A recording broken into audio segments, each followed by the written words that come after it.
Oh, hello there. Welcome to News, Games, and More, IGN's daily live news show. I'm Damon Hatfield, and I hope my guests are waiting in the wing, about to be introduced. Let's find out. Today I'm joined by Casey DeFreitas. Hey guys. She is there. There's everybody. And Hey. Akeem Lawinson is here.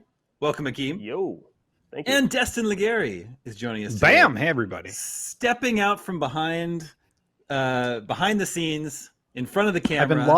I've been locked in a production where room. he belongs, a lot of us would say. Glad to be here. How is everybody? I was asking the viewers. I was expecting them to start typing into comments. We're waiting for them to comment, yeah. Yeah. Actually, lots of news to talk about today. This Monday, June 22nd, we'll talk a little bit about next-gen news, some things that are being either shut down or put out to pasture. But first, let's start with the biggest news of the day, which is probably that Crash Bandicoot 4 is officially official after sort of leaking over the weekend. Crash Bandicoot 4, it's about time. You're looking at the first trailer for that here. It's a brand new game, canonical sequel to Crash Bandicoot, warped from 1998. So it's only taken, 22 years to get the next game in the Spyro series, developed by the developer of Spyro Reignited Trilogy, Toys for Bob. And this is coming out this year, October 2nd, for PS4 and Xbox One. It's a full-priced $60 game. I have no idea why it's not coming to Nintendo Switch. Casey, tell us why. I assume this game looks really good. I know the Switch has a problem playing games that look really good. That is my best guess. That is a super low-tech answer, super low expert answer, but that's generally the reason why. I think I have a reason as to why I think Crash is not going to be on the Switch.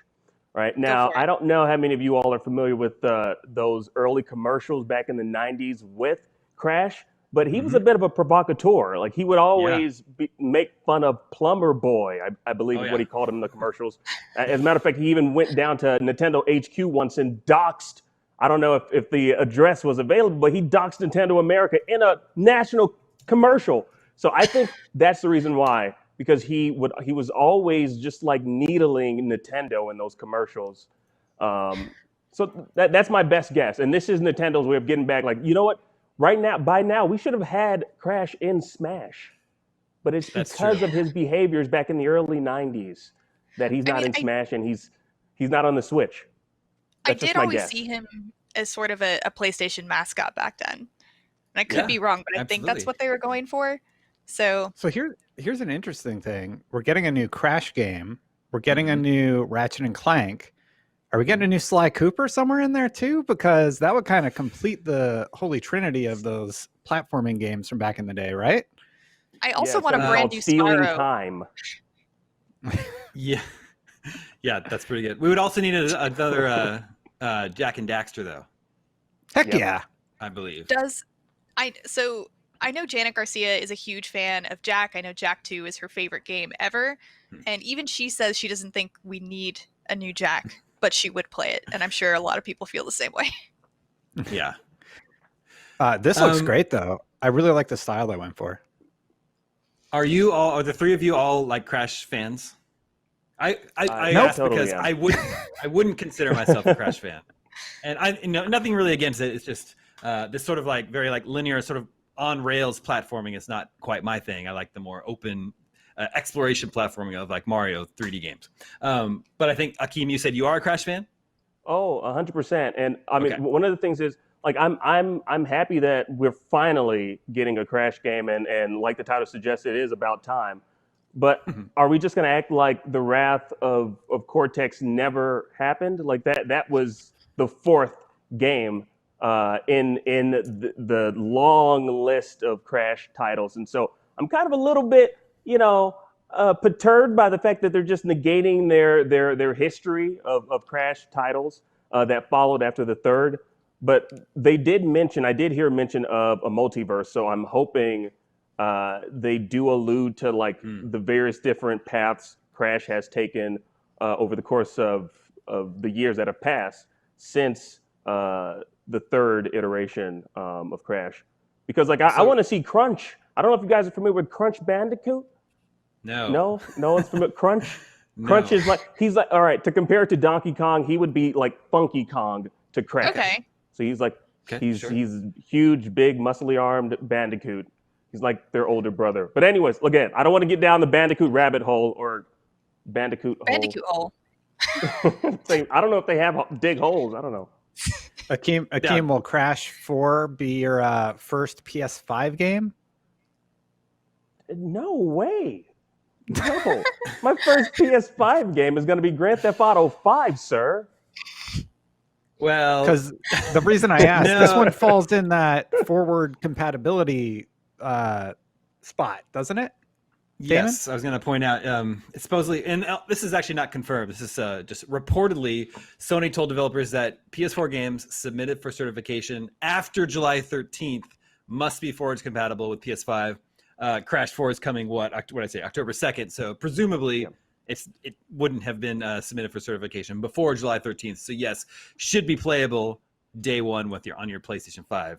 But GTA 5 is not going to be playable day one, Akeem. I don't know if you're waiting 6 months down the line to get a PS5, but that one's going to be coming later. Wait, it's not? No, because it's a version for PS5 that's coming in 2021. Okay. Yeah. Okay. That's totally for GTA. Well, then, yeah, it's got to be Crash Bandicoot. To answer your question, Destin. I knew it. Wait, Casey, are you a Crash fan? I am not. I played the game quite a bit when I was a kid. Yeah. And I was always terrible at them, so I did not try to get on that train again. I, like you, prefer my games more open, especially when it comes to platforming. Yeah. I get that. And then, Destin, you haven't played these games? I mean, I have. I'm not like a super Crash fan or anything. I think it looks like I like the character design. So yeah, they all got a really good glow up without changing them too drastically. They just look better, 100%. like better versions of themselves. Now, Crash Insane Racing is available on Switch, right, Casey? Yes, so that was sort of with some frame rate issues. Okay. Well, so maybe there's a chance that Crash 4 could come to Switch with some frame rate issues sometime and down the line. At a later date. And what, that happens. So, they actually did put, all right, look, I always mix these two up. The Outer Worlds, they did get that to run on Switch. So yes, there is hope. Heavy caveats, but yes. Yeah, that's the thing, right? There are heavy caveats every time one of those games comes on the Switch. But I mean, they got The Witcher 3 looking better after many updates. Same thing with what was it? Bloodstained? I'm having so many blanks right now. Ritual But of the Night. There we go, that one. But these games eventually end up looking a little bit better than at launch. So maybe they're just doing this in advance and delaying it so they don't have to release a kind of not great game at the start. Yeah, that can make sense. I initially thought it was a little strange that this was coming October 2nd, presumably just about a month before the launch of PlayStation 5. But like we were discussing, this should be playable on PS5 at launch. And we also just got confirmation, just minutes before the taping of the very show you're watching right now, that Marvel's Avengers, which is out September 4th, I want to say, if you purchase that on PlayStation 4 or Xbox One, you'll get a free upgrade to the next-gen version of that. And on the PlayStation blog, they explained a little bit about what the benefits you'll get at least for playing on PS5. The blog post reads, PS5. As gamers, we sometimes want every ounce of power put into extra graphics features to achieve the highest image quality possible. For this, Marvel's Avengers will offer an enhanced graphics mode on PS5. At other times, we want the most fluid gameplay experience possible. For that, Marvel's Avengers will offer a high frame rate mode on PS5, which targets 60 frames per second with dynamic 4K resolution. So it sounds a lot like a little bit how PlayStation 4 Pro was going to give you options whether or not you want to prioritize graphic fidelity or frame rate. Does that sound right to you, Destin?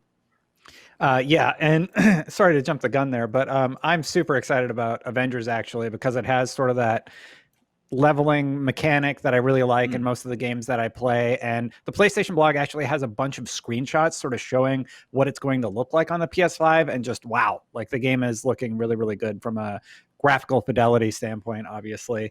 PS5 greatly lifts the performance and graphics bar for consoles. The new GPU allows us to increase our texture resolution, push a higher level of detail farther from the player, enhance our ambient occlusion, improve our, oh my God, I'm bad with these words, anisotropic filtering, and add a variety of new features such as stochastic screen space reflections. Anyway, the so now screenshots Des are is probably going on to explain what IGN.com. all that means. No, I'm not. But it looks real pretty. Yeah. I think it means the game will look pretty if you play it on PlayStation 5. Perfect. That's all you need to know. And we should get some more details on Marvel's Avengers later this week, I believe. But getting back to Crash just for a moment before we move on, those first 3 Crash games were made by Naughty Dog. Do you guys agree it's a little hard to imagine Naughty Dog making a game like that, like Crash Bandicoot, today? That seems like a strange fit to me. But Akeem, you're a fan of those games, so I guess just what I'm looking for is, what do you think about Naughty Dog's sort of journey from the maker of Crash Bandicoot to Uncharted and Last of Us? Yeah, I think it's similar to, like, you know, us as adults now. Like, you know, we were immature at one point in our lives, and so, like, you have to grow up. I couldn't envision them making a Crash Bandicoot game today, or what that would even look like. I mean, it might be it might have some darker undertones. Yeah. Like Crash might be missing a couple of limbs, is what I'm thinking. You'd probably find out eye. that Crunch has a dope problem. That's why he's so huge. Yes, exactly. Yeah, so it would be a totally different, like, game if it were made by the Naughty Dog of today. Anyway, good news for Crash Bandicoot fans. It's out October 2nd for PS4, Xbox One, full price, $60. Hopefully it'll be available on the Switch at some point.